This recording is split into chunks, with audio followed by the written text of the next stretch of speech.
Assalamualaikum warahmatullahi wabarakatuh.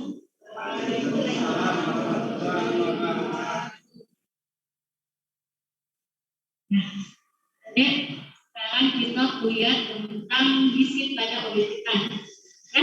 Jadi kemarin kita kuliah tentang obesitas. Jadi sekarang tentang strategi gizinya.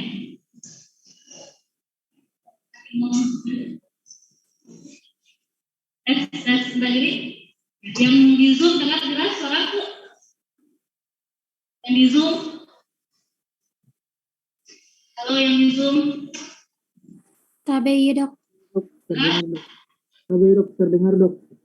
Ya, terdengar ya, jelas ya. Kalau nanti setelah ini kita kalau ada waktu sempat saya jelaskan tentang praktikum besok. Ya, dokumennya sudah dibagikan atau belum kayak jadi. Ya, ini kan begini. Jadi sekarang adik-adik, Mahim akan mulai kuliah kita tentang strategi pada obesitas. Jadi mungkin kemarin kan tutorial sudah jelas, sudah bahas bagian tentang obesitas. Jadi adik-adik sudah tahu apa itu obesitas. Tahu apa itu obesitas? Yang tahu? Jawab saja, bebas. Kalau saya mesti koreksi. Sudah saja ya, waktu.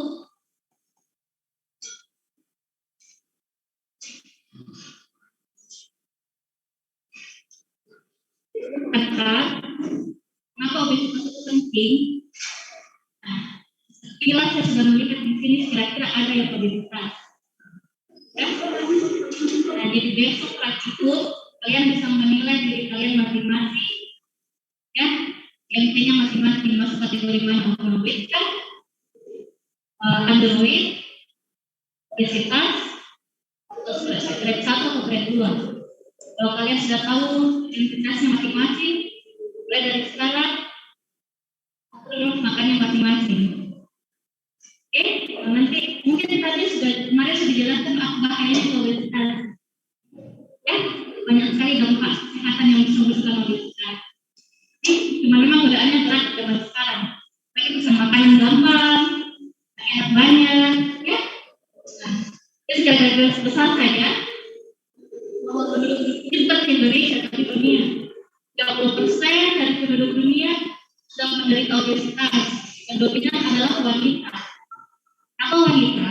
Karena wanita cenderung lebih bergerak. Kalau laki-laki dia masih lebih mobile, ya. Tapi kalau misal tapi kecenderungan keseluruhan itu wanita kalau sudah rumah tangga, ya, lebih banyak di rumah, bisa cenderung lebih banyak. Tapi di sini saya lihat tidak ada perempuan yang over, ya. Ini insidensnya di Indonesia di Makassar sudah 24%, hampir 50%. Ya, di Sulawesi Selatan sendiri penduduknya 19% dari keseluruhan total dari Indonesia. Nah, jadi tingkat konsumsi di Makassar memang tinggi, ya. Jadi pada kafe buka, tapi di situ yang baru pasti ramai. Nah, untuk mudah memahami, inilah terjadi pada obesitas. Ya. WHO menyebutkan bahwa obesitas merupakan suatu kondisi di mana presentasi lemak tubuh itu meningkat, di mana tingkat kesehatan itu terganggu. Ya, definisi dari WHO. Jadi bukan lagi berdasarkan indeks massa tubuh tetap itu perlu, itu penting, itu kita punya kategori untuk menentukan di obesitas ya, tapi lebih spesifik ke tingkat presentasi lemak. Dan nanti karena ada kalanya di mana indeks kita bisa tinggi, tapi presentasi lemaknya rendah, tapi itu merupakan presentasi lemak yang lebih besar kepada orang-orang yang olahragawan. Jadi di mana dia membina ototnya lebih besar, jadi dia masih mempunyai IMT bisa lebih besar, tapi fatness-nya, massa lemaknya itu lebih sedikit. Jadi WHO menyebutkan definisi dari lebih jelas dari obesitas adalah di mana persentase lemak tubuh itu yang tinggi meningkat dan mengganggu kesehatan dan kesejahteraan. Ya, di mana hal ini itu menyebabkan mobilitas seseorang itu jadi meningkat. Ibaratkan seperti ini, ya, di mana obesitas itu di mana kalori intake itu tinggi sementara physical activity itu rendah, sehingga keseimbangan ini terganggu. Ya.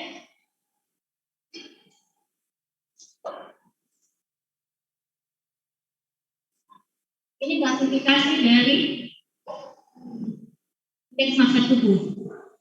WHO dia lebih tinggi, ya. Obesitasnya sampai grade 3, di mana IMT-nya lebih dari 40 atau disebut juga pada morbid obesitas. Kalau di Indonesia atau di Asia, kita menganut ini, ya. Nah, kita untuk normal IMT ini 18,5 sampai 22,9. Di atas 22,9 itu masuk ke kategori beresiko atau overweight sampai 24,9. Kalau 25 sampai 29,9 itu masuk grade 1. Grade 2 berada di atas 30. Ya? Itu yang harus adik-adik hafal dari sekarang. Ya? Apa yang menyebabkan obesitas? Saya bahas dari ruang lingkup kita punya asupan dan tingkat aktivitas. Ya? Kalau tadi mungkin mungkin kalau di Saudi kemarin lebih detail ya, lebih banyak. Fokus di asupan energi dan energi yang dikeluarkan. Ya? Jadi secara garis besar, mengapa orang bisa menjadi obesitas? Selain karena ada beberapa faktor yang mempengaruhi keadaan genetik, hanya ada keturunan yang mempunyai riwayat orang tua sudah gemuk, tante yang gemuk, om, ada riwayat genetik, kecenderungannya lumayan besar. Obat-obat hormon seperti ada penyakit tertentu sering mengkonsumsi kortikosteroid, nah itu salah satu faktor yang bisa mempengaruhi obesitas. Dan dominan paling besar adalah lingkungan.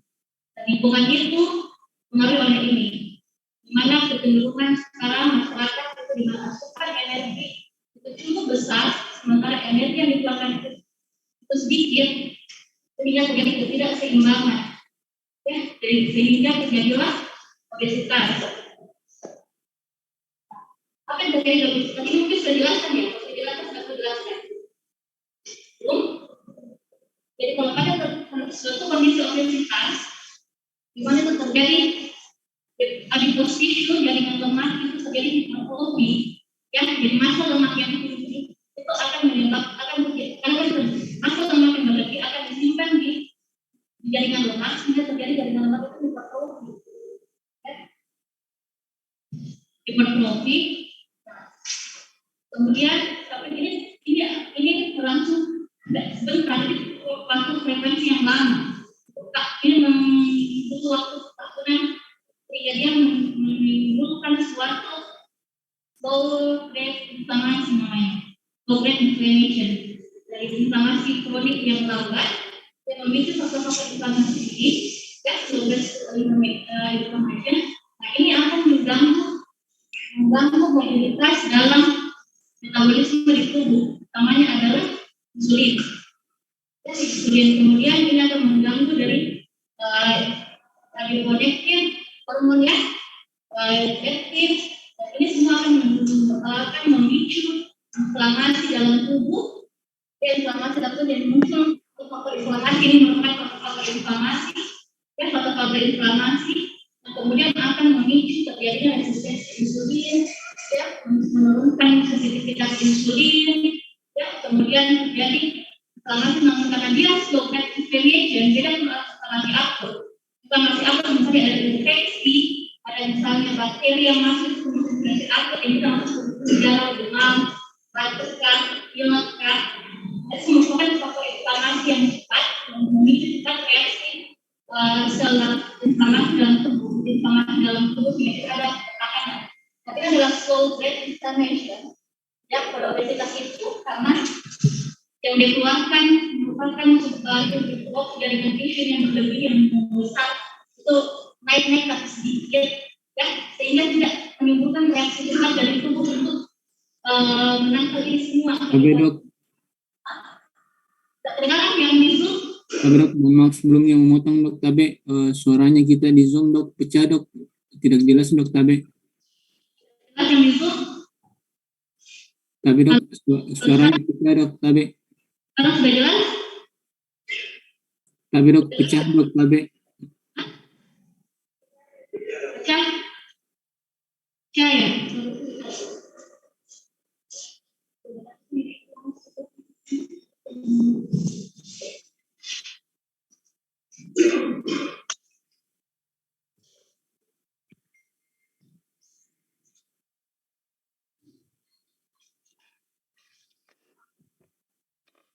Kalau sekarang deh, jelas?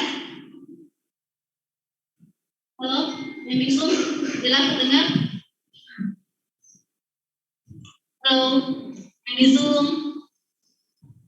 Tapi suaranya kedengaran dok, tapi pecah dok, tapi. Kalau sekarang pecah? Tapi dok, kalau sekarang bagus tadi dok, tapi. Oh, yang sekarang justru bagus. Tapi dok bagus dok. Oh, lebih bagus tidak pakai mic. Cek. Lebih bagus. Sama jika ini kalau itu. Dai, lebih bagus pakai mic atau begini saja Dai? Tapi dok, kalau di Zoom lebih bagus pakai yang ini. Yang ini, maksudnya tidak pakai mic, saya tidak pakai mic sekarang. Tapi dok tidak pakai mic dok, tapi yang pakai mic itu yang kotak dok lebih bagus. Pakai ini. Jadi saya dekatkan suara ke situ. Kalau sekarang, kalau begini jaraknya kedengaran. Tapi dok, kalau begini dok jelas dok, tapi. Sudah begini saja. Ya sudah terlalu jauh. Oke, lanjut ya. Nah, dampak dari slow rate inflamasi tadi, ini ya, akan memicu stres oksidatif dalam tubuh. Ya, karena proliferasi dari adenosin, meningkatnya ukuran dari sel adenosin. Nah, ini semua yang akan kemudian dilihatnya reaksi oksidatif spesies, radikal bebas. Ya, yang akan memicu tadi faktor-faktor inflamasi dalam tubuh, yang kemudian akhirnya akan menjadi penyakit ini. Ya, karena ini semua berawal tadi dari oksidatif stres. Nah, terjadinya hal-hal ini pasti sudah jelaskan di kuliah yang sebelumnya.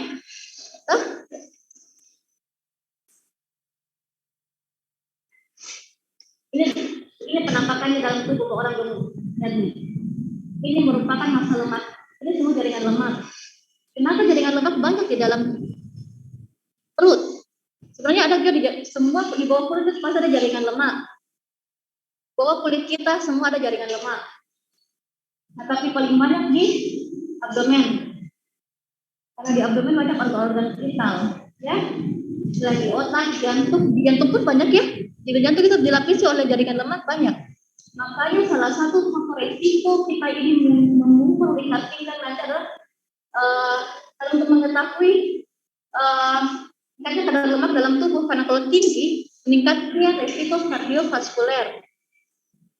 Nah, ya, kalau lemak kita semakin banyak terjadi obesitas sentral, ini akan semakin besar. Nah, ini akan kalian nanti ukur lihat perutnya berapa. Semakin tebal ini jaringan lemak, semakin menekan ini organ-organ di dalam. Nah, ini akan dari ini secara anatomis, kalau ini tertekan oleh jaringan lemak, kita akan mengganggu fungsinya. Di sini ada ginjal, di sini ada vesika urinaria, ya, di sini ada usus, di sini ada head, hepar dan limfa, ya seperti itu. Tapi dia lebih berefek pada lebih nampak menekan pada ginjal. Kalau di ginjal itu kita akan mengatur regulasi dari sistem peredaran darah karena ada hormon RAA, renal-deteksi aldosteron. Mekanismenya adik-adik sudah tahu pasti semua, kemarin sudah dijelaskan tuh tentang hipertensi yang terjadi dan sebagai faktor resiko dari obesitas. Ya, nah, ini dia sudah tahu ini normalnya. Ya, laki-laki perempuan kalau berlebih maka resiko akan meningkat. Ini beberapa penyakit terkait obesitas. Ya, nanti ada bisa bahas sendiri nih, kardiovaskular, ada gastrointestinal, banyak sekali ya yang bisa mempengaruhi dampak atau kulit dari obesitas itu sendiri. Ya, makanya itu dibilang obesitas itu merupakan induk dari berbagai macam penyakit. Ya, karena dia mengganggu regulasi dari seluruh regulasi dari hormon dalam tubuh. Nah, bagaimana kita mulai menterapi seorang pasien yang obesitas? Nah, pertama otomatis kita harus lakukan anamnesis. Ya, di anamnesis kita tanyakan riwayat makannya seperti apa, ya. Jadi ada namanya protokol 24 jam. Jadi kita tanyakan dia riwayat 24 jam, dia makannya makan apa saja pagi, siang, malam, makan apa. Kemudian kita tanyakan dalam 3 hari terakhir dominan makan apa. Misalnya dia keseharian dia makan teratur pagi, siang, malam. Misalnya porsi kalau makan nasi 1 piring itu sekitar 2 sendok makan nasi, ya. Tapi biasa pesan pizza atau pesan burger. Nah itu kita tanyakan seberapa sering dalam seminggu dia pesan seperti itu, ya. Nah itu kita tanyakan. Ataukah makan gorengan bisa berapa kali dalam seminggu ataukah berapa kali dalam sehari? Kan ada yang orang tiap hari suka sekali gorengan.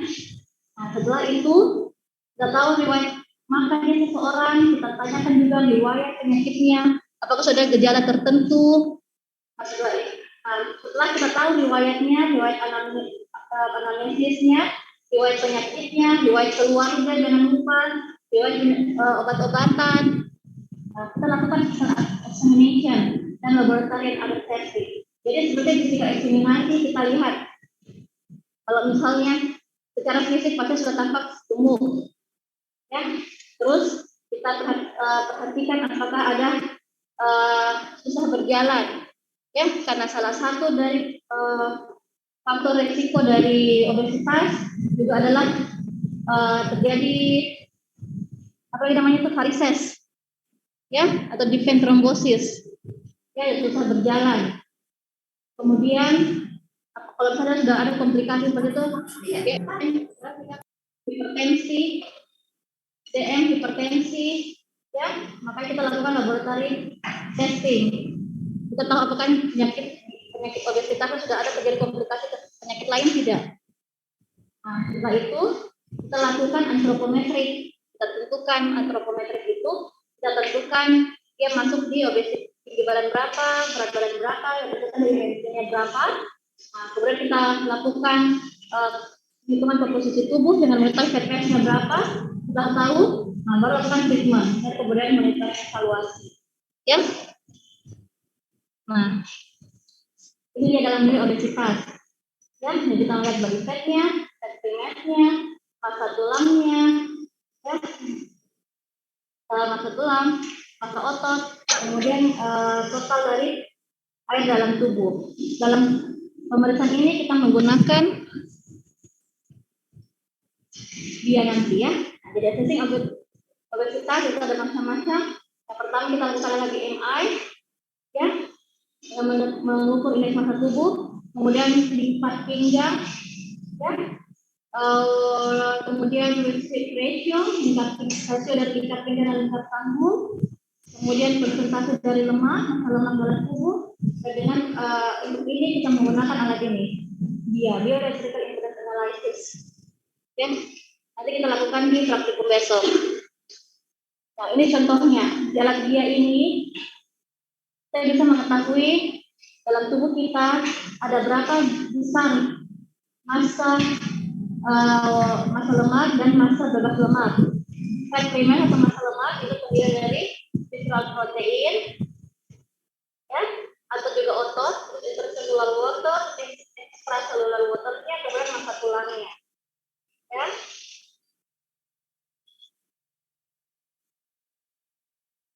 Oh, ini ada sudah tahu ya, menentukan satu sisinya. Jadi beratnya dibagi dari tinggi badan menjadikan meter untuk batasan.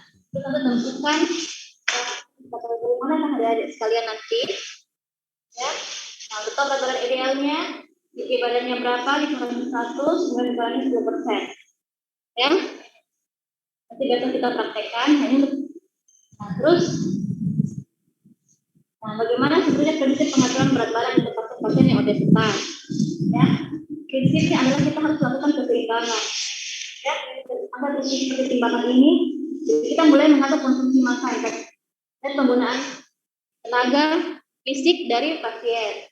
Jadi kalau misalnya pasien tadi kita sudah lewat anamnesis, kita sudah tahu konsumsi makanan yang berlebih, misalnya kita sudah hitung dalam satu hari kita hitung berapa kalori yang dia makan, misalnya ada kurang lebih 3.000 sampai 4.000 kilokalori, ya misalnya dia memang suka catatan makanan, itu kan nasi goreng atau fast food seperti pizza dan lain-lain, mie goreng dan sebagainya, nah itu bisa sampai 2.000-3.000 dalam sehari atau bahkan setengah hari. Nah, kita mulai atur, ya, kita mulai mengatur bagaimana konsumsi makannya sesuai dengan kebutuhannya dan penggunaan tenaga untuk meningkatkan aktivitas fisiknya. Jadi kita tanyakan bagaimana aktivitas fisiknya sehari-hari, ya, apa kerjaannya setiap hari. Kalau misalnya dia seperti kantoran, cuma pulang pergi ke kantor, di kantor dia cuma sekedar duduk, nah kita harus mulai meningkatkan aktivitas fisiknya, ya. Jadi ada pengurangan dari konsumsi makan dan peningkatan dari aktivitas fisik. Jadi dalam manajemen penentuan berat badan itu dilakukan secara holistik, dan itu harus dilakukan bukan hanya dari personalnya seseorang itu sendiri yang obesitas. Kita harus melibatkan orang terdekatnya. Ya, tidak bisa orang obesitas itu kita harus edukasi dia sendirian. Orang terdekatnya kita harus edukasi juga. Ya, karena orang yang obesitas, orang yang suka makan, sangat sulit untuk menghentikan kebiasaan makannya. Jadi kita harus melibatkan peran penting orang terdekat, entah itu pasangannya kah, atau orang tuanya, ya, atau sahabatnya. Nah, jadi kita harus melibatkan faktor psikososialnya, sekitarnya, teman-temannya. Nah, kemudian karena kita harus mengubah gaya hidupnya dan itu tidak mudah, jadi harus pelan-pelan. Dan itu yang kita monitoring, evaluasi. Ya, kalau misalnya riwayat sudah genetik sudah ada, keluarga memang sudah ada riwayatnya, tapi memang kita harus lebih meningkatkan kedisiplinan pada pasien tersebut.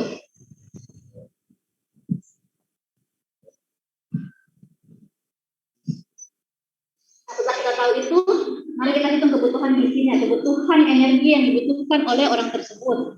Ya, apabila laki-laki ini rumusnya, apabila wanita ini rumusnya. Ya, setelah dapatkan ini, masukkan dalam kilo, 9 dalam sentimeter usianya sekarang. Nah, tentukan faktor aktivitas fisiknya. Nah, ini ada semua. Setelah dapat ini, kalikan. Nah, itulah kebutuhan energi yang dibutuhkan oleh orang tersebut. Kalau kita mulai menyusun menu berdasarkan kebutuhan energi yang kita dapatkan. Ya. Nah, secara algoritma, beginilah manajemen dari seorang pasien obesitas. Ya, pertama, tanya dulu izinnya. Apakah dia memang berniat bersungguh-sungguh menurunkan berat badannya? Biasa karena hanya orang tuanya yang paksa. Dan karena itu sangat penting, karena kalau bukan pasiennya sendiri, manajemennya akan sangat sulit. Dia pasti diam-diam cheating, makan. Jadi kalau kita maintenance, kalau kita periksa progresnya dalam 2 bulan, 3 bulan, tidak ada perubahan. Itu kentara. Okay. Nah, kemudian yang kedua, yang tadi anamnesis ya, riwayatnya, ya, riwayat pasien. Kemudian yang ketiga, tadi medical nutrition therapy, ya. Nah, kemudian kalau misalnya dengan kita sudah atur pola makan, ya, atur pola makan sudah tidak berfungsi. Nah, jadi kita evaluasi seperti ini. Kalau kita sudah manajemen dia punya makan, kita sudah restriksi kalori, dia dalam 1 minggu itu kita target turun 1 kilo, ya, target 1 kilo saja.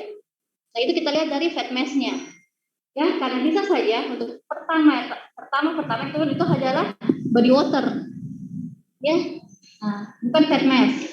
Jadi oleh karena itu kita harus meningkatkan aktivitas fisiknya, aktivitas fisik. Nah, kalau kalau 1 minggu kita harapkan turun 1 kilo atau setengah sampai 1 kilo, dalam 1 bulan itu kita harapkan turun 4 kilo, ya, 2 sampai 4 kilo, ya, maksimal itu 4 kilo. Jangan dulu terlalu banyak drastis turun, ya, karena itu bisa mengganggu regulasi dari metabolisme dalam tubuh, ya, karena tadi sudah terjadi perubahan, misalnya sudah terjadi hemodinamik yang tidak stabil, ya, misalnya hipertensi, atau misalnya ada kardiovaskuler, atau misalnya sudah ada DM, regulasi gula darah. Apalagi kalau sudah DM itu kita harus ada pola khusus lagi dalam mentreatnya, ya. Nah, kalau misalnya dengan pola makan kita dia tidak efek, baru kita gunakan medication, ya, obat-obatan yang membantu. Tapi jangan langsung medication dulu, kita atur kebiasaan makannya dulu. Karena kalau langsung medication, pasien nah itu butuh keinginan yang kuat. Kalau dia sudah setuju, kita bisa lakukan monitoring evaluasi. Nah, ini goals kita, ya, sesuai dengan BMI. Jadi kalau BMI-nya segini, maka kita tes pertama dulu BMI-nya berapa. Kalau kita tes BMI segini, ya kita harapkan weight reduction-nya cukup segini, ya. Kalau BMI segini 10-20%, tapi kalau BMI-nya lebih dari 40, itu penurunan yang terjadi semakin besar, 20-30%, karena semakin besar BMI seseorang, apalagi kalau beratnya juga semakin tinggi, maka risiko penyakit yang tadi itu sangat mudah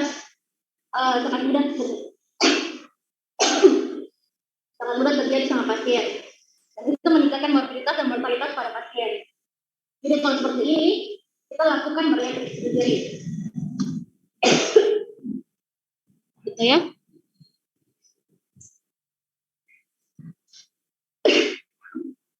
Nah, banyak yang persepsi bahwa orang yang obesitas kita restriksi kalori saja, restriksi makannya. Tapi ada yang biasa dilupakan adalah mikronutrien. Dengan orang diet, menjaga makannya diet karbo, atau diet lemak, tapi ternyata dalam konsekuensi dari diet tersebut dia mengurangi beberapa sumber makanan, maka pasien tersebut terjadi defisiensi dari mikronutrien. Sementara mikronutrien ini walaupun jumlahnya kecil, tapi dia berperan besar dalam metabolisme regulasi dalam tubuh. Ya, di 1, di 6, di 12 bersaraf dalam metabolisme glukosa, asam folat, energi, vitamin A, vitamin D, antioksidan, tinggi antioksidan, selenim juga. Ya, nah, jadi setelah 2 penelitian sudah menyebutkan terjadi defisiensi seperti ini, banyak terhadap pada pasien-pasien yang melakukan diet obesitas hipokalorik, maupun diet yang hipokalorik dan juga yang sedang obesitas. Karena orang obesitas itu cenderung makan makanan yang berlemak, karbo berlebih, tapi sedikit sayur, sedikit buah. Sementara di situ semua yang tinggi vitamin dan mineral, ya, itu sumber-sumbernya. Nah, jadi dia defisit juga ini, makanya orang gemuk cenderung cepat lemas, cepat lelah, justru tidak efektif dalam melakukan aktivitasnya sehari-hari. Nah, oleh karena itu, ditambah dengan defisiensi tersebut, ditambah dengan obesitas, maka cenderungan terjadi semakin meningkat. Ya, karena di mana sebenarnya peran-peran ini yang menangkal ini radikal bebas, dan kemudian terjadi defisiensi, maka kejadian hal ini akan mungkin menjadi lebih tinggi insidensnya, lebih mudah. Ya, nah oleh karena itu orang yang diet harus tetap dibarengi dengan pemberian suplementasi kalau dia tidak suka dengan makan makanan buah dan sayur. Ya, yang dibutuhkan mikronukleotida penting di mana mikronukleotida adalah sumber dari antioksidan dan antiinflamasi. Jadi itu kebutuhan meningkat jadi harus diberikan. Nah, ini salah satu apa namanya saya masukkan caranya ya, itu secara ini aplikasinya. Jadi pertama itu tingkatkan dulu pembakaran energi. Karena kecenderungan memang orang yang obesitas mungkin ada yang sudah cukup kalori yang dibutuhkan sama sesuai, tapi memang karena aktivitasnya yang kurang sehingga terjadi akumulasi lemak, tidak ada pembakaran yang terjadi dalam tubuh. Mungkin ada, tapi tidak banyak. Jadi kita tingkatkan jadi penumpukan massa lemak dalam tubuh. Tidak perlu mengurangi banyak makanan, tapi kita tingkatkan dari pembakaran energi, kita tingkatkan outputnya, output energinya dengan meningkatkan exercise. Ya, tentu saja mungkin ini bisa kita turunkan asupannya. Ya, asupan diet sehat, kita defisit kalori sebesar 500 sampai 1000 kalori. Dan target seperti ini. Ya. Nah, kemudian perubahan gaya hidup dan kebiasaannya. Jangan lebih sendiri nonton TV. Nah, ini sering kecenderungan pada zaman awal-awal pandemi ya kan? Nah, banyak sekali yang merasakan ini. Awal-awal pandemi semua orang rata-rata obesitas. Beberapa 1 tahun itu kenapa misalnya berat sekali tambah naik berat badan bu. Karena memang gaya hidup kita pada saat itu memudahkan sekali, sedikit kita di rumah terus, mau makan tidak bisa keluar, jadi pesan datang ke rumah. Nah, jadi orang duduk sambil nonton, makanan datang, mau pesan apa lagi deh, makan lagi. Nah, jadi kecenderungan memang sangat cepat. Nah, jadi oleh karena itu harus perubahan gaya hidup dan kebiasaan kita mulai dari sekarang. Ya, ini pola makan pasien-pasien obesitas ya. Kecenderungan mereka dibilang sedikit dimakannya. Tapi ternyata seringnya ngemil. Ya, sering ngemil. Atau porsi makannya besar tapi jarang ngemil. Dan ada juga yang porsi makan besar dan sering ngemil. Nah, ini paling kita harus jangan sampai seperti ini. Ya. Nah, jadi kita lakukan terapi diet berupa ini di mana karena ini merupakan suatu tinggi energi lemak dan karbo sederhana ya, bukan kompleks, karena dia pakai tinggi karbo, banyak yang manis-manis seperti minuman dan tetap protein dan serat. Maka kita lakukan salah satu terapinya adalah dengan memberikan tinggi serat ya, dengan 20 sampai 30 gram per hari.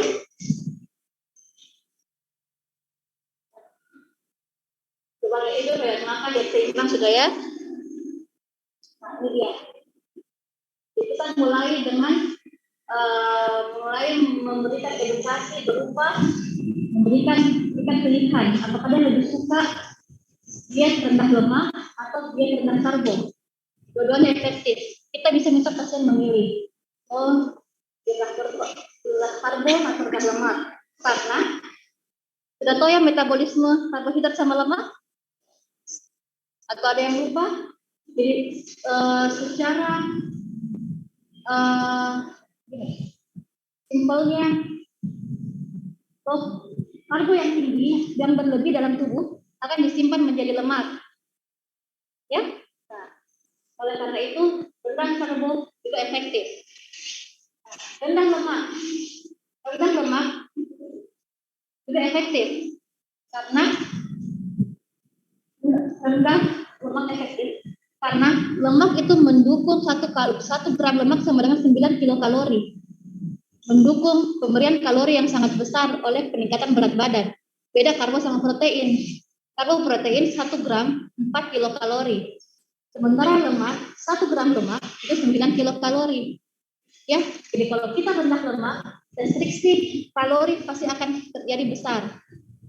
Ya, nah setelah itu dari lemak juga, apalagi kalau kita memberikan dia edukasi untuk hanya mengkonsumsi lemak-lemak yang baik, ya seperti MUFA bukan yang trans fatty acid, bukan yang saturated.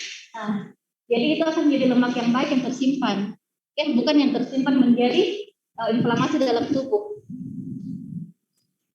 Nah, kemudian, ya Jadi rendah karbo dan rendah lemak harus dikaitkan dengan strategi protein tinggi. Karena protein akan memuaskan rasa lapar. Protein akan membuat kita cepat kenyang. Jadi di piring makan ada karbo, ada sumber protein. Protein kita harus tinggi seperti ikan, ya, ayam tanpa kulit, ya. Nah itu akan membuat kita cepat kenyang. Nah sebaliknya jangan makan nasi yang banyak. Itu termasuk gula sederhana karena itu dapat menimbulkan rasa lapar. Jadi harus dihindari. Ya, jadi kalau diet itu harus dibarengi dengan program protein yang tinggi. Nah, ini masuk ke apa yang baiknya diberikan. Dan untuk pasien-pasien yang obesitas.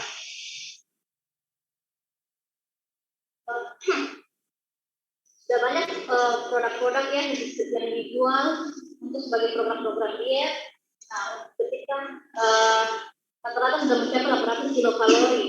Dan itu juga membalansi menyeimbangkan dari kehidupan. Jadi rata-rata kita seperti ini kuliah di rumah sudah mulai aktif, itu kebutuhan kita rata-rata 1.500 sampai 2.000 kilokalori.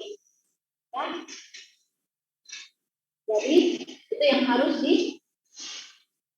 mulai disusun, mengatakan apa saja yang harus terdiri dari itu. Nah ini sebenarnya, ini rangkumannya, strateginya. Nah mulai dari energi, tadi reduksi energi, dia terkait lemak, gimana kalau kita turunkan energinya dari asupan makanan yang diberikan harus dengan kandungan tinggi protein dengan diet rendah gula sederhana.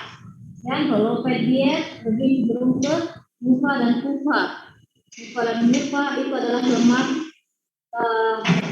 tidak jenuh, ya, lemak tidak jenuh yang kita bisa sering dapatkan, sudah sering sekali terdengar itu olive oil, ya, ekstrak virgin olive oil. Tapi ingat, ekstrak virgin olive oil mungkin sekarang dilihat pakai masak, tidak boleh sampai dia mendidih.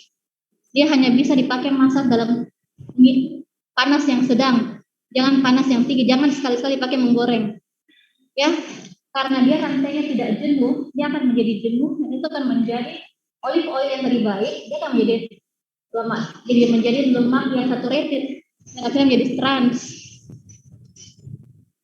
Ya, jadi kalau ekstrak virgin oil lebih bagus, bisa kita konsumsi langsung atau pemanasan, bisa. Ya. Kemudian, ya, hindari saturated fatty acid. Exercise, kita olahraga, dengan lakukan setiap hari, dengan melakukan tingkatan aktivitas yang kuat. Nah, kemudian salah satu yang penting adalah tidur yang cukup, ya, tidur yang cukup. Nah, kenapa tidur yang cukup? Karena tidur yang kurang, kan orang yang begadang, ada yang mungkin sudah di kuliahnya sudah ada dibilang efek Smogi, ada ke kuliah diabetes mellitus. Itu kalau orang tidur tengah malam, tidur begadang, begadang itu efek itu akan muncul, nah, itu akan memicu rasa lapar. Makanya orang kalau tengah malam lapar. Ada yang rasa kalau begadang belajar tengah malam tidak. Tengah malam pengen ngemil, ya. Nah itu yang muncul. Nah itu tidak dibahas, itu hanya menjadi deposit lemaknya kalian, tidak dibakar menjadi energi. Nah, ya, nah itu jadi akumulasi lemak di dalam tubuh. Jadi makanya sebaiknya hindari begadang, ya, tidur yang cukup. Kalau misalnya kalian stres juga akan memicu hormon, ya. Nah tadi itu leptin, ya, nah sehingga leptin akan menurun. Leptin itu berperan dalam menekan rasa lapar, ya. Nah, terus kemudian nikotin dan abstinens. Nah, kemudian ini akan ini perubahan dari social environment, teman-teman, itu sangat penting, ya. Jadi kalau lagi diet, ayo cari teman-teman yang juga lagi diet. Jadi semangat. Ya kalau lagi diet jangan, teman-teman, makan apa lagi ini sebentar. Ya tidak bisa berlaku dietnya. Gitu. Nah ini strategi diet untuk sesuai dengan, jadi orang yang diet kita berikan sesuaikan dengan grade-nya, obesitas grade 1, grade 2, ya, grade 3, dan kemudian setelah itu kita lakukan grade maintenance, ya. Nah, tadi untuk grade 1 sesuaikan dengan BMI-nya tadi, ya, di program low carb, low carb. Nah, kalau grade 3 karena harus penurunan lebih banyak, kita lakukan konservatif weight reduction dengan formula bisa bariatric surgery, ya, yang tadi itu yang kalau yang T-nya sudah sangat besar. Nah, kemudian lakukan maintenance seperti ini, ya, makan makanan high protein, low sugar, low energy density, Mediterranean diet. Kemudian kita lihat ini ya, seperti apa itu intermittent fasting, intermittent modified fasting, replacement, ya.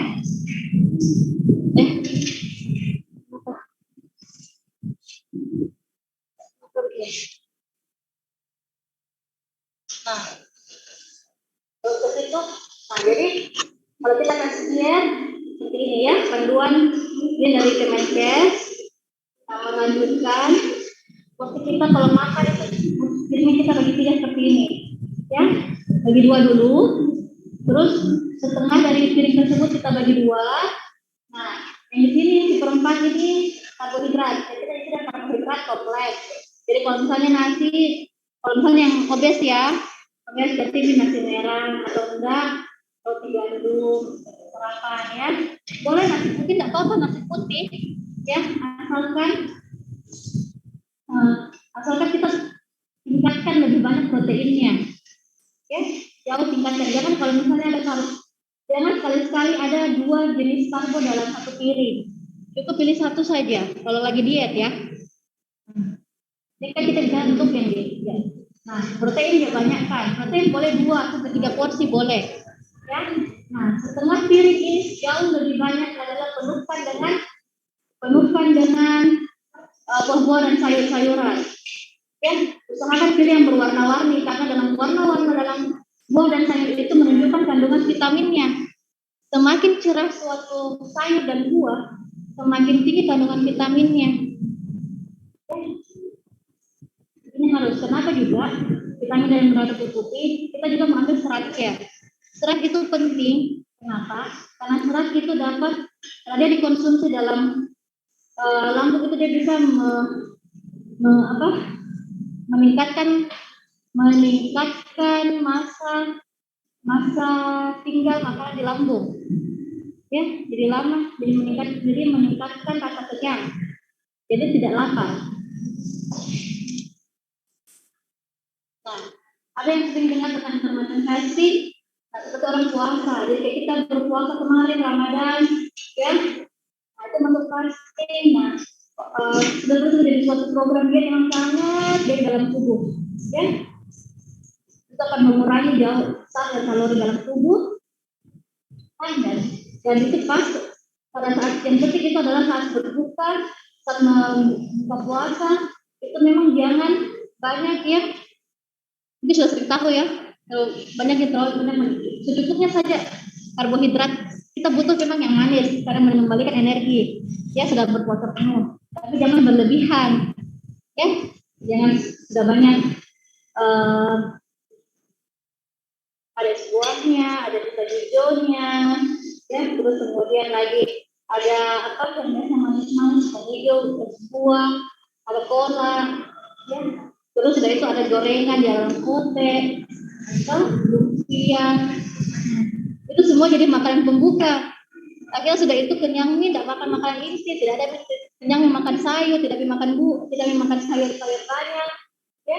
Nah, jadi sudah lebih banyak ke sirup-sirup yang tadi.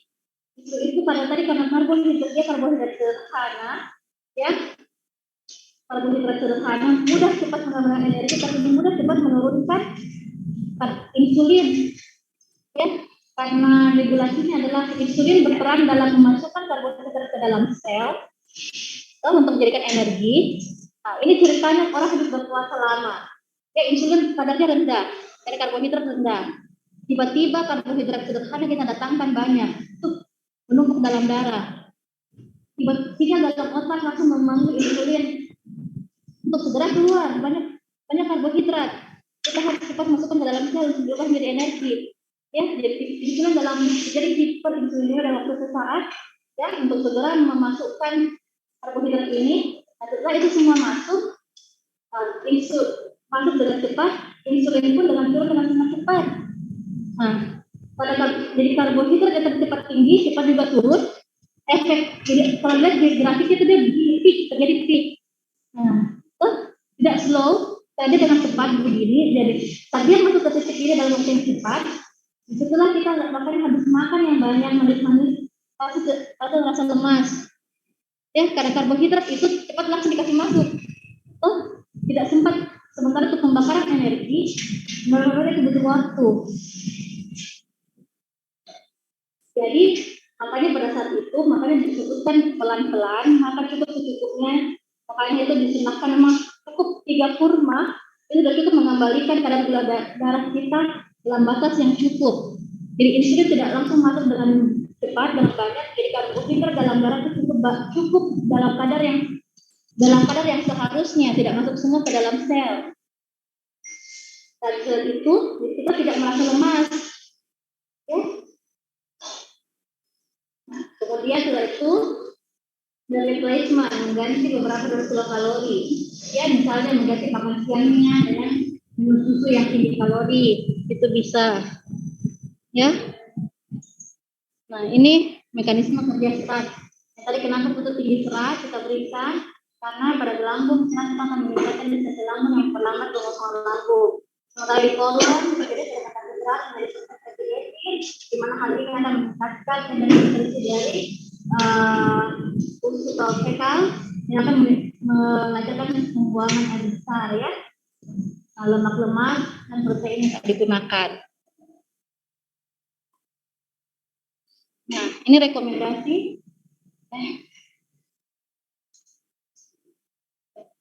Jadi kalau salah satu tips untuk yang menurunkan berat badan, 20 gram per hari berat dapat menurunkan 2,5 kilogram berat badan. Ya, dengan penambahan 10 gram per hari berkorelasi dengan penurunan 14% dari risiko kardiovaskular disease dan 27% mortalitas akan menurun pada TPD itu dengan banyak konsumsi serat. Ya, dan konsumsi serat akan mencegah terjadinya diabetes mellitus. Karena darah serat akan memiliki tadi kalau pengosongan lambung, ya, meningkatkan bakteri-bakteri dalam usus, ya. Nah, sehingga pola makan kita menjadi baik, sehingga mengatur kadar glukosa dalam darah tetap baik, sehingga mencegah terjadinya diabetes mellitus. Ya, ini sumber-sumber serat. Kemudian, nah ini sudah beda-bedanya itu adalah video yang mendominankan pada ini dia ya.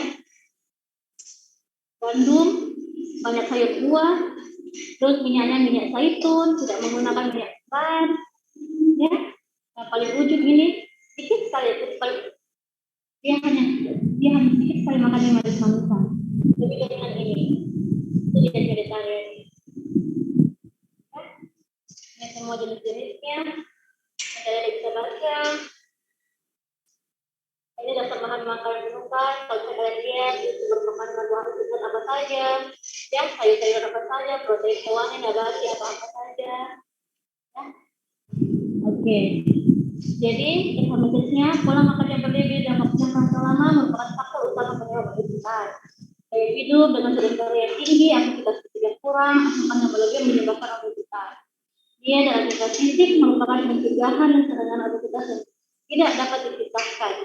Dia seimbang merupakan bagian dari gaya hidup yang lebih sehat dan untuk membantu mempertahankan penurunan berat badan. Oke, thank you Adik-adik. Kita pindah ke selanjutnya. Jam berapa sekarang? Kita berhenti jam 2.45 Dik, masih ada waktu.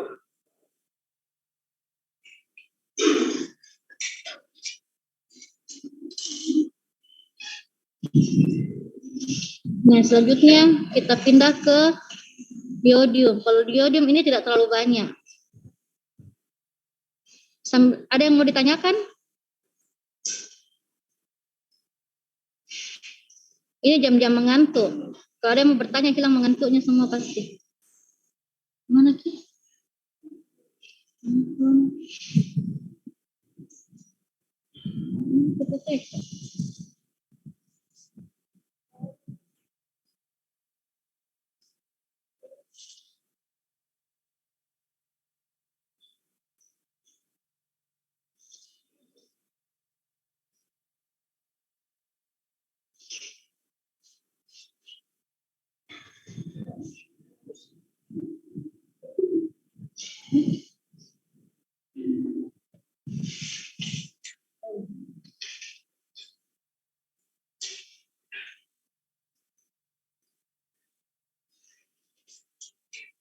Ada mau ditanyakan?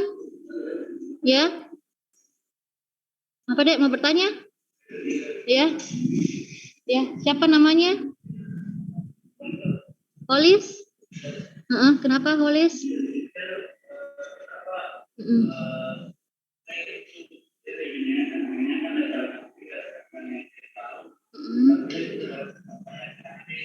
Apa? Oh, kenapa protein mengenyangkan?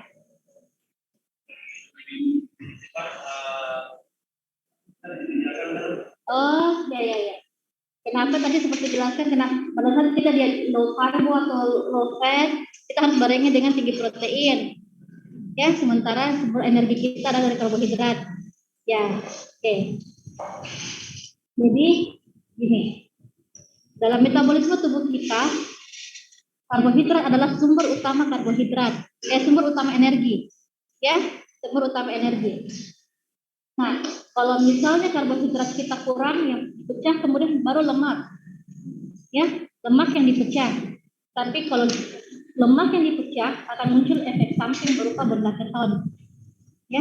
Nah, kemudian kalau misalnya lemak sudah sangat menipis dalam tubuh, misalnya jangan-jangan lemak kita sudah hilang, ya, itu sudah barulah protein yang dipecah menjadi sumber energi. Ya, tapi jangan sekali-sekali protein yang dipecah sebagai energi. Kapan protein yang dipecah sebagai energi, berarti seseorang tersebut sudah jatuh ke dalam kondisi malnutrisi. Ya, karena protein merupakan sumber pembangun tubuh. Semua sel, DNA, sel-sel imun, ya, semua adalah protein. Ya, jadi protein merupakan sumber pembangun dalam tubuh. Ya, nah, kenapa pada saat kita diet protein harus tinggi? Ya, karena protein merupakan pembangun. Protein juga salah satu pembentuk massa otot. Ya, jadi pada saat kita orang gemuk itu sudah terjadi akumulasi lemak, ya. Bayangkan tadi gambar yang tadi ya, sudah ada terjadi deposit lemak dalam sel lemak yang banyak, dan semua lemak itu sudah berada di bawah jaringan kulit. Nah, kemudian kita mulai restriksi dia dengan diet rendah karbo, ya. Karena kita asumsi bahwa ya kita bisa diet rendah karbo, sebenarnya asupan karbonya itu sebenarnya bukan lagi rendah, tapi kita menjaga supaya asupan karbonya sesuai dengan kebutuhannya. Karena persepsi kita bahwa orang yang obesitas dia memakan karbo jauh lebih banyak dari kebutuhannya, ya. Nah, jadi kalau kita diet low carb, ya, itu untuk memberikan dia asupan karbohidrat sesuai dengan kebutuhannya dan dari cadangan karbohidrat yang dalam tubuh yang berlebih itu yang disimpan menjadi lemak, ya, itu akan dibakar menjadi energi, ya. Jadi karbohidrat sedikit masuk. Ingat, ini orang-orang yang gemuk, bukan orang-orang yang normal yang cenderung kita, ya. Orang yang gemuk yang sudah mempunyai akumulasi sel-sel lemak dalam tubuh yang tebal, ya, orang obesitas. Jadi kita asumsikan dia sudah punya banyak cadangan lemak, dan kemudian jadi kalau kita kasih dia karbohidrat, supaya karbohidrat yang masuk itu khusus dipakai sebagai energi, tidak untuk disimpan lagi. Jadi kalau kalian tingkatkan aktivitas, maka yang dibakar sebagai energi adalah bukan dari karbohidrat, tapi lemak dalam tubuh. Mengerti maksudnya? Karena kalian sudah punya cadangan lemak yang banyak yang orang obesitas, supaya persentase lemak dalam tubuh itu bisa berkurang dengan peningkatan aktivitas. Nah, kenapa harus tinggi protein? Protein sebagai sel pembangun, dia akan membentuk massa otot. Karena kita orang obesitas, massa otot rendah, fat mass yang tinggi. Ya. Nah, sel pembangun supaya bukan hanya untuk massa otot kita harapkan dengan protein juga dengan aktivitas fisik. Ya. Nah, protein penting supaya pertama dia sel pembangun karena begini. Orang cenderung tadi di protein yang tinggi karena dia itu sumber supaya dia tidak cepat lemas, karena itu sistem imun tetap terjaga dengan baik, ya, sel-sel metabolisme pemecahan sel-sel tubuh tetap bagus, ya, inflamasi tidak penyakit sistem imun bagus sehingga tidak mudah terserang penyakit, ya, tidak mudah cepat lemas, ya, karena pada saat kita melakukan aktivitas fisik energi yang dikeluarkan banyak, keringat keluar banyak, ya, kemudian kalau misalnya massa lemak kita sudah berkurang, bayangkan ya kalau kita jadi ada space tadi kalau gambar yang tadi itu, kalau di bawah kulit, bayangkan ini adalah ini kulit, di sini atas kulit, di sini adalah massa lemak, ya, di sini adalah otot. Pada saat ini space ini adalah massa lemak, ya, orang gemuk massa lemaknya tebal. Kalau kita olahraga, lemak sudah dibakar menjadi energi, ini akan terjadi penipisan, ya. Tapi ini space tetap tinggi. Ya, kenapa butuh aktivitas fisik? Supaya massa otot, uang yang space kosong ini karena massa lemak yang berkurang akan diisi oleh massa otot. Nah, massa otot tinggi harus dibarengi dengan aktivitas fisik, olahraga tadi ditingkatkan. Nah, protein yang tinggi supaya kualitas dari otot itu bagus. Karena di otot itu tempat penyimpanan dari mioglobin, ya. Kemudian di otot juga di protein juga itu tadi itu tempat pembentukan sistem-sistem imun kita, jadi tidak mudah terserang, kita tidak mudah lemak cepat penyakit karena kita mengurangi asupan, ya, vitamin dan mineral juga tetap bagus dan protein, ya, supaya walaupun kita restriksi kalori tapi kebutuhan dalam tubuh semua, metabolisme dalam tubuh kita semua tetap tercover, tetap seimbang dengan baik. Yang kita harus kurangi cuman yang efek-efek yang tidak bagusnya. Ya, seperti itu aja, cukup fat mass aja. Ya. Nah, jadi sudah paham? Sudah paham? Sudah ya? Oke, kalau tidak ada pertanyaan lagi, kita langsung ke sini ya. Kalau ini tidak terlalu banyak, Ji.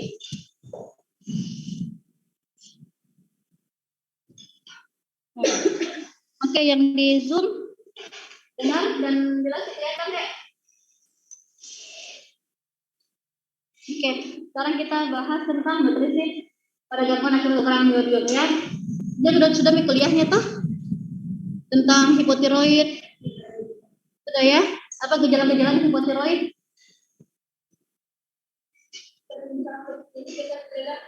Cepat lelah. Terus apa lagi? Gejala khasnya yang paling jelas sekali. Secara fisik kita lihat, visual kita lihat. Penurunan berat badan, apalagi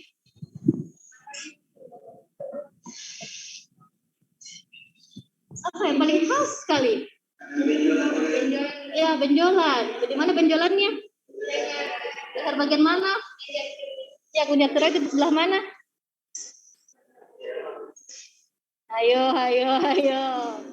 Di mana kelenjar tiroid? Hah? Saya sudah melihat katanya masing-masing menunjuk ke arah mana. Paling kentara itu laki-laki. Coba kalian tekan lehernya sini, kalian menelan. Itu yang ada jakunnya masing-masing itu. Nah, di situ kelenjar tiroid itu di samping kanan kirinya sini. Di depan sini. Jadi kalau kalian mau raba terjadi pembesaran kelenjar tiroid, minta pasiennya menelan. Coba kalian menelan. Itu kan ada yang bergerak di leher yang laki-laki paling kentara. Toh? Nah, itu yang bergerak. Nah, kalau itu benjolannya ikut bergerak, berarti itu adalah terjadi ada pembesaran kelenjar tiroid. Saya bisa jadi hipotiroid. Nah,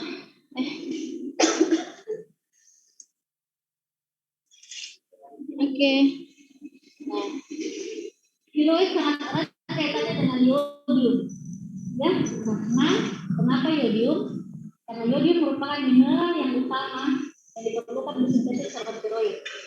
Ya, sementara hormon tiroid itu merupakan salah satu hormon pertumbuhan, salah satu hormon yang mengatur juga regulasi metabolisme dalam tubuh dan mengatur energi basal dalam tubuh. Makanya kalau tiroid itu terjadi peningkatan energi basal, dan itu terjadi sering merasa panas dalam tubuhnya, jadi metabolisme meningkat, makanya dia cenderung kurus. Ya, nah, yodium sangat berubah oleh kehidupan. Pencernaan yodium dari makanan itu berubah menjadi iodida, yang inilah yang mudah diserap oleh tubuh. Nah, bagaimana perannya dalam tubuh? Nah, kalau diserap iodida dalam tubuh, nah ini merupakan bagian integral dan hormon tiroid yang mengatur tubuh. Nah, lihat di sekitar yodium ada iodida dalam tubuh, mengatur suhu tubuh, meningkatkan tingkat metabolisme, mengatur hormon reproduksi, pertumbuhan, produksi sel darah, fungsi saraf dan otot. Ya, jadi banyak fungsi yodium. Ya. Nah, dengan mengatur tingkat penggunaan oksigen oleh sel, faktor ini juga mempengaruhi jumlah energi yang dikeluarkan selama metabolisme basal. Ya, pentingnya yodium dalam tubuh. Apa itu metabolisme basal?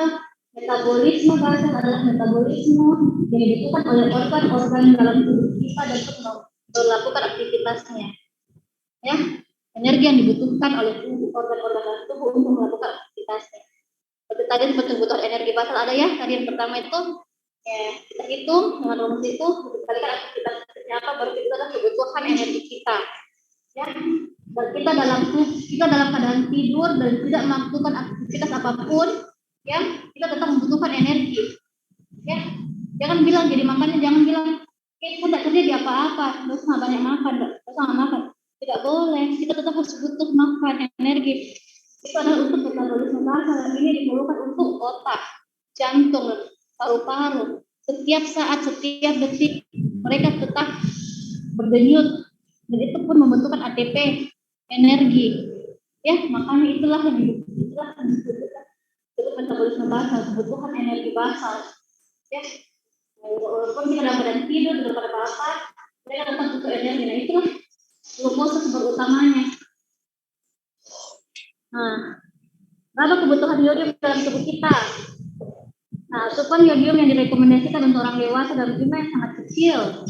Ya, nah, kebutuhan yodium itu mulai dipenuhi dengan mengkonsumsi makanan laut, sayuran yang ditanam di tanah yang kaya yodium dan garam beriodium seperti rumput laut, seafood, itu semua kayak akan kandungan yodium ya. Nah, hanya 1,5 sendok teh garam beriodium itu sudah menyediakan RDA untuk yodium untuk seseorang. Nah, AKG dari pria dan wanita dewasa hanya sekitar 150 mikrogram per hari. Atau hamil dia harus meningkat 20 mikrogram per hari ya. Nah, itu 150 mikrogram itu sedikit sekali. Ya, tidak sampai miligram. Tapi walaupun sedikit begini itu harus tercukupi, kapan kurang terjadi defisiensi. Ya. Nah, jadi makanya kalau kita makan mengkonsumsi itu cuma sudah tercukupi. Jadi kalau orang malas makan, nah bisa ada resiko.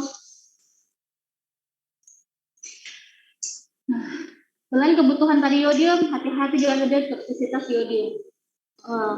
Bahayanya kalau kita memakan terlalu banyak yodium, tapi ini jauh besar ya, lebih dari 1.100 mikrogram per hari. Tidak mungkin orang sampai makan sebanyak ini yodium dalam sehari. Ya. Nah, sementara kalau makan makanan kita sehari-hari, nah ya misalnya makan seafood saja itu cuma 3 atau sampai paling banyak 75 mikrogram yodium per porsi. Ya, paling banyak itu. Ya. Jadi kalau sampai segini itu tidak mungkin kalau dari asupan, pasti terbiasa kalau orang terlalu banyak makan suplementasi. Ya. Nah, jadi makanya itu sempat yang kemarin kita ini pada saat COVID orang gencar-gencaran cari vitamin-vitamin. Ya, sebenarnya kalau asupan makan kita cukup bagus, ya, kita tahu RDA kita masing-masing, nah itu sudah mencukupi. Ya, kalau bisa kita menggunakan suplementasi, kalau kita rasa kita tidak bisa banyak makan atau penyakit tertentu memang orang sehingga tidak bisa konsumsi bagus kebutuhan. Jadi kalau orang sakit kebutuhan memang akan meningkat, itu butuh suplementasi. Tapi kalau misalnya kita makan bagus terus tambah suplementasi, hati-hati, segala yang kelebihan itu tidak bagus ya. Bukan hanya kekurangan yang tidak bagus, segala yang kelebihan dia tidak bagus ya. Nah, seperti ini ya. Kalau misalnya sampai biasa ada yang kalau dengan suplementasi dia sampai lebih dari 1.100 mg per hari, nah ini bisa terjadi toksisitas. Dan kalau terjadi toksisitas, gejalanya sama seperti dengan kekurangan iodium ya. Nah, jadi kalau sulit dideteksi karena gejalanya sama, makanya kita harus lakukan pemeriksaan laboratorium untuk tahu apakah ada kelebihan atau ada kekurangan. Jangan sampai dia orang kelebihan, kita justru yang defisiensi, kita mau kasih lagi tambah lagi iodium ya. Jadi harus lakukan pemeriksaan penunjang untuk tahu penyebabnya ya. Nah, ada yang namanya goitrogen. Goitrogen ini merupakan suatu zat atau makanan yang dapat mengganggu penyerapan iodium. Dan kalau ketika asupan iodium cukup, goitrogen ini tidak berbahaya. Namun pada kondisi apabila seseorang itu terjadi defisiensi iodium atau hipotiroid, kekurangan iodium, goitrogen ini bisa memperburuk efek klinis dari defisiensi iodium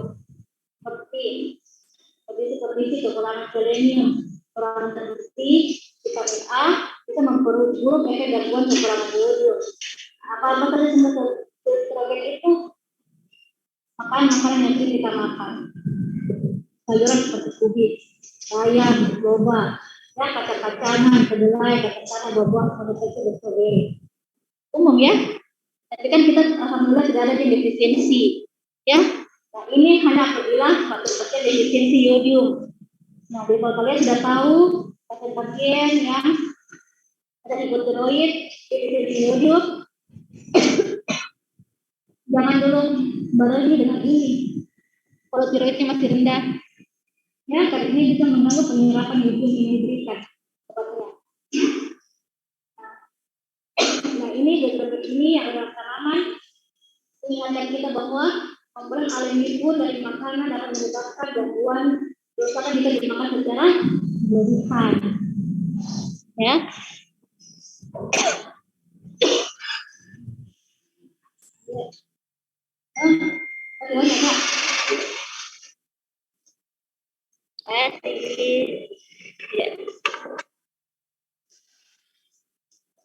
Jadi, makanan ini, bagaimana mekanismenya ini dia ya. Makanan ini mengganggu glukosidasi adenosin, metabolisme menjadi tiroksiana dan bersaing dengan serapan iodium atau tiroid. Ya, kalau sayur-sayuran ini dia mengganggu ini glukosinolat, metabolisme iodium bersaing dengan iodium sehingga mengganggu serapan iodium tiroid. Nah, kalau kedelai, nah ini kedelai mengandung ini tiroid ya kita teroksidase. Ya, beberapa polutan juga. Nah, polutan ini perklorat ini ya mengganggu asupan iodium juga. Polutan, merokok, defisiensi selenium, Fe. Nah, Fe ini yang rentan karena pasien-pasien ibu hamil rentan terhadap defisiensi Fe. Ya. Nah, kemudian defisiensi vitamin A meningkatkan stimulasi CSK, steroid stimulasi hormon, dan kondom melalui penurunan vitamin A yang dimiliki dari gen TSH2 defisiensi. Ya, nah golongan yang rentan defisiensi ini ibu hamil, karena ibu hamil itu kebutuhannya meningkat, ya. Nah, bisa terjadi kekurangan iodium yang parah sama kehamilan menyebabkan kekurangan mental, pada titik yang diikut pada vertikal yang dikenal sebagai kretinisme. Nah, kehamilan rentan dengan karena ibu hamil dan rentan karena kebutuhan meningkat, mungkin dia mual muntah, jadi asupan makannya kurang. Ya, terus ditambah lagi ada defisiensi Fe, ya defisiensi Fe. Nah, ini memperberat kondisinya di saat kehamilan. Nah, di mana kekurangan seperti ini umum dengan orang-orang yang kekurangan yodium karena terlalu berprotein mengurangi efektivitas dari garam yodium. Fortifikasi ganda makanya dengan zat besi dan yodium ini bisa bermanfaat. Ya. Nah, ini beberapa dampak kekurangan dari yodium. Ya, kalian nanti bisa baca jadi bisa di segala usia. Yang tadi ya, goiter masuk dari toxic nodular goiter dari gondok ya. Kemudian pada fetus yang terjadi aborsi, ya, nah, bisa jadi bisa kalau sama kehamilan bisa terjadi congenital abnormalitas. Ya, jadi diharapkan semua baik-baik ya kalau ada sedang hamil atau ada keluarganya, makanya disarankan untuk menjaga tetap asupannya. Kalau kurang bisa makan, bantunya dengan suplementasi, ya, natus, anak-anak pun bisa, dewasa dan ibu hamil, ya. Nah, udah. Thank you, adik-adik semua. Ada yang mau ditanyakan? Kalau enggak, jam berapa sekarang? Kita sudah 2:45 pas, Di. Saya sekilas dulu share tentang ya, penuntun praktikum kita besok ya. Saya jelaskan memang dulu sedikit ya. Paling 10 menit, paling lama. Oke, kelihatan semua? Kelihatan ya? Oke, yang di Zoom kelihatan ya. Saya jelaskan deh ya. Jadi kita ada praktikum besok ini ya. 5. Penilaian obesitas, dia rendah lemak rendah kalori, menyusun menu diet DM, identification, waktu itu sudah kuliah juga kan tadi sama Profesor Yani. Jadi sudah tahu apa itu gimana diet pada DM, tahu identification di close. Sudah tahu tadi? Identification. Jadi kalau orang diabetes mellitus kita atur makannya, karbohidrat sederhana kita kurangi, makanannya pun kita harus pilih yang indeks glikemiknya rendah dan glikemiknya juga harus rendah. Ya, jadi kompleks kalau pasien DM. Tadi sudah dijelaskan atau belum, Dek? Sudah tapi tidak diperhatikan atau sudah dijelaskan? Nah, pasti ini diperhatikan kalau pada pasien DM.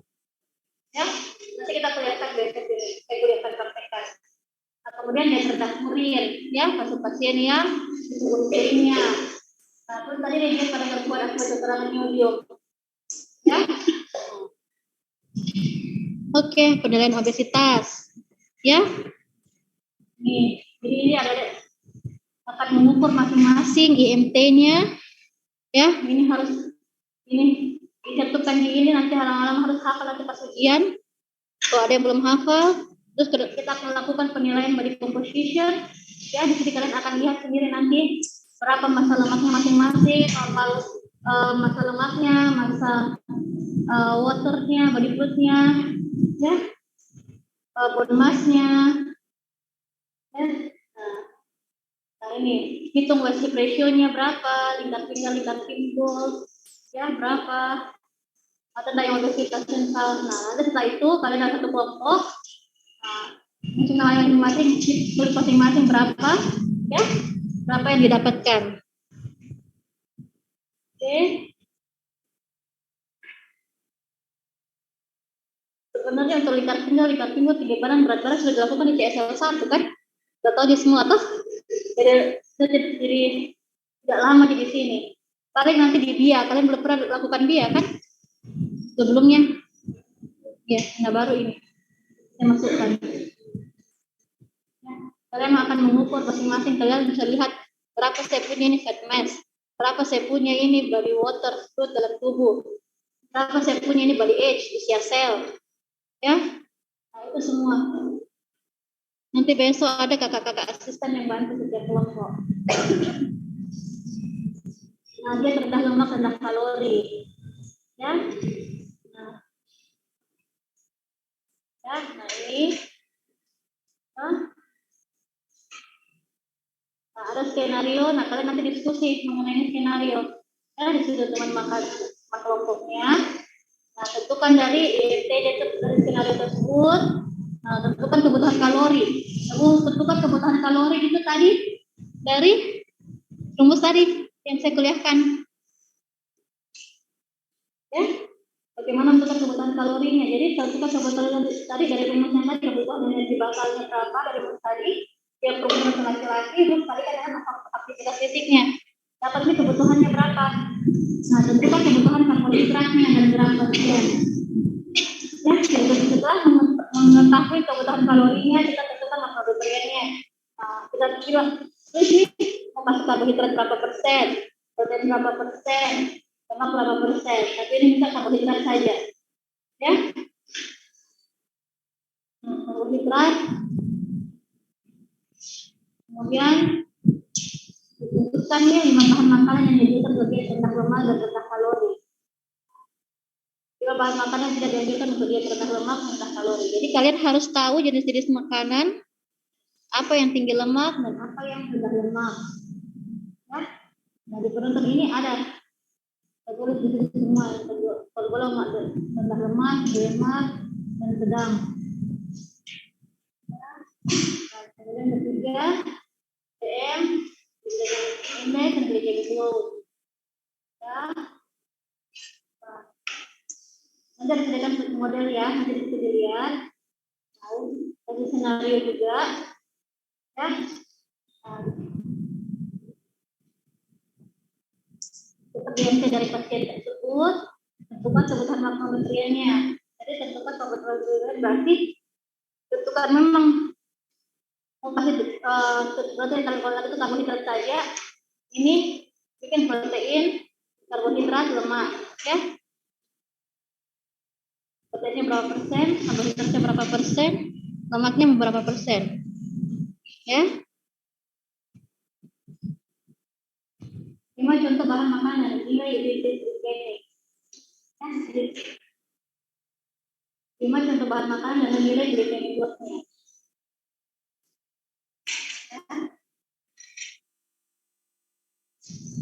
Jenis makanan yang dianjurkan untuk DM dan kita menggunakan makanan. Jadi kalau sini jenis makanan yang dianjurkan berarti untuk DM berarti yang harus rendah GI dan rendah DL-nya. Ya, rendah GI dan rendah DL. Ya, nanti tentukan berapa kebutuhan makanan apa saja termasuk dalam tersebut. Kemudian kita susun saat ini kebutuhan terdiri untuk satu hari. Jadi ini temannya siapa? Kelompok. Nah, ini bisa nomor temannya, komposisinya berapa? Ya, kalau pada pasien DM itu kita bisa kasih karbohidrat untuk karbohidrat ya.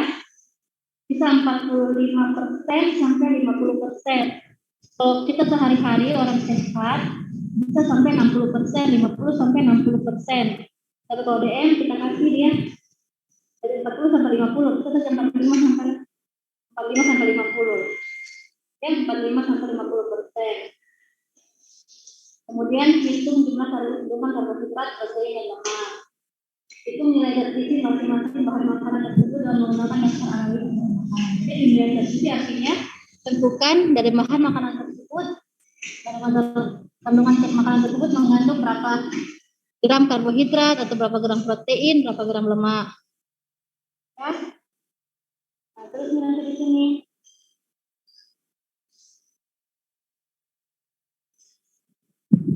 Nah, kemudian keempat dari zat kurir. Nah, di sini ada dari zat kurir ini ada sebutkannya. Nah, ini untuk yang lain ini bisa pakai ini. Ya, dan kalau untuk yang tadi DM, karbonya itu jangan sampai segini, karbonya maksimal 50%. Ya. Tapi yang lainnya bisa karena karbo itu sampai maksimal 50%, maka komposisi yang lain pasti akan meningkat. Ya. Jadi protein yang akan kita lebih memilih tingkatnya di protein. Dan jadi proporsi ini sebagian tingkat segini, jangan sama protein. Ya. Tuh. Untuk yang lain yang PMDM, kalau yang lain sama bisa seperti ini. Nah, laki-laki ini sudah ada skenario, dari skenario kalian analisis skenario ini dengan menjawab pertanyaan-pertanyaan ini. Ya, kelompok bahan makanan yang mengandung karakteristik apa-apa saja. Ya. Nah, nanti ada makanan food model, tentukan di situ dari food model ini mana yang masuk makanan yang ada purin tinggi atau kayak tadi, ya.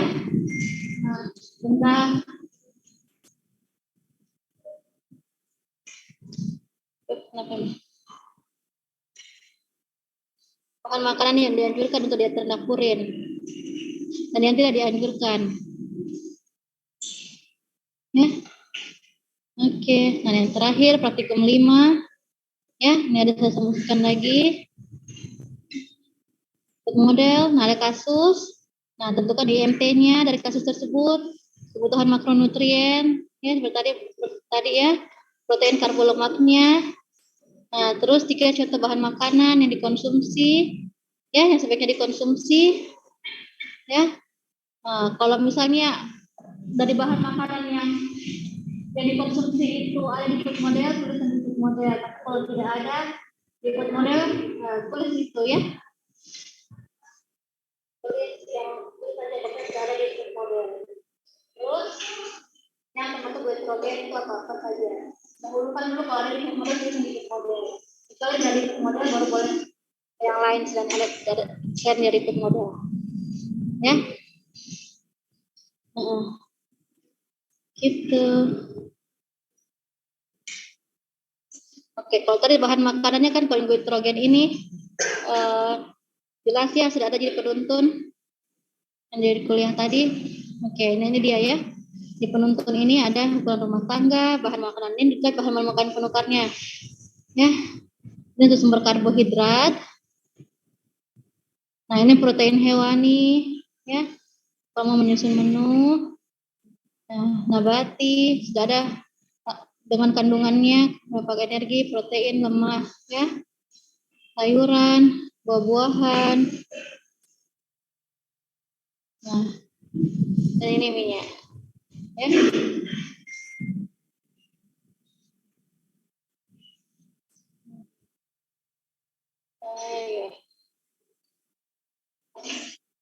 Oke. Nanti besok asisten bantu untuk aplikasinya. Ya. Oke. Ada kalian mau tanyakan, Dek?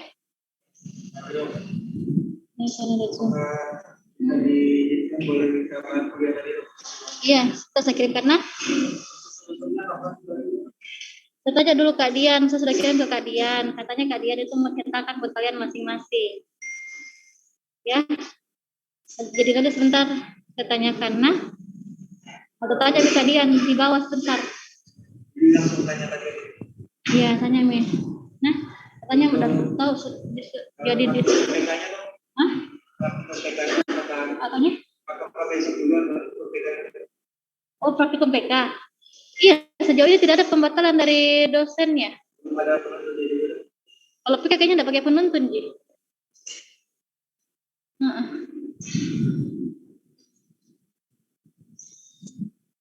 Iya. Jadi nanti besok ada asisten yang bantu ya. Kalian masing-masing lakukan praktikumnya. Oke.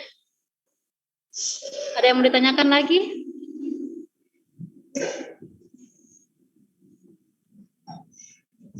Bahan kuliah, sebentar ya, saya kirimkan.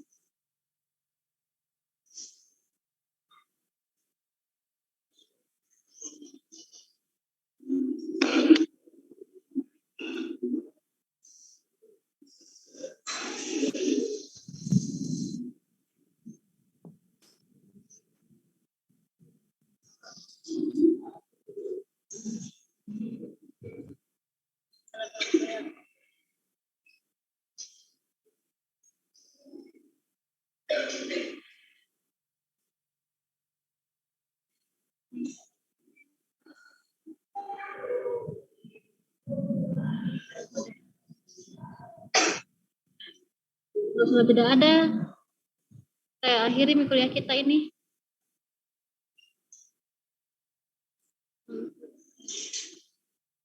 PDF ya.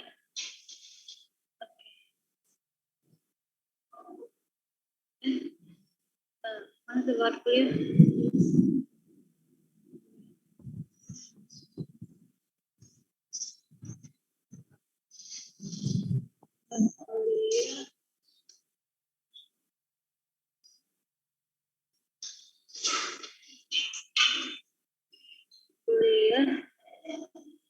Saya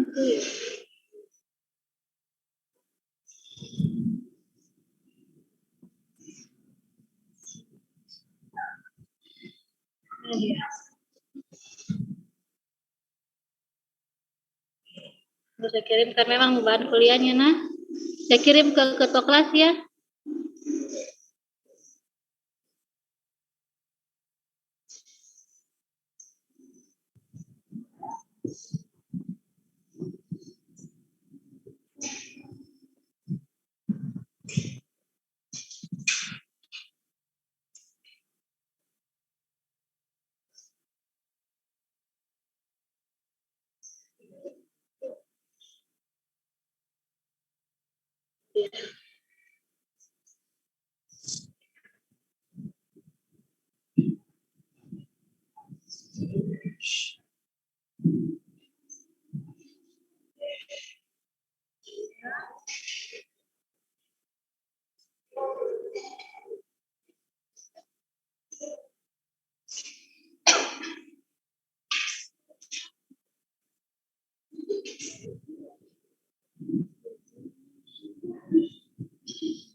Oke, sudah saya kirim ke ketua kelas ya. Nanti ketua kelas share ke teman-temannya. Oke deh, kalau sudah tidak ada, kita selesai kuliah hari ini ya. Ya, yang di Zoom sudah ya. Sampai ketemu besok praktikum. Ya. Assalamualaikum warahmatullahi wabarakatuh. Terima kasih, Dok. Ya.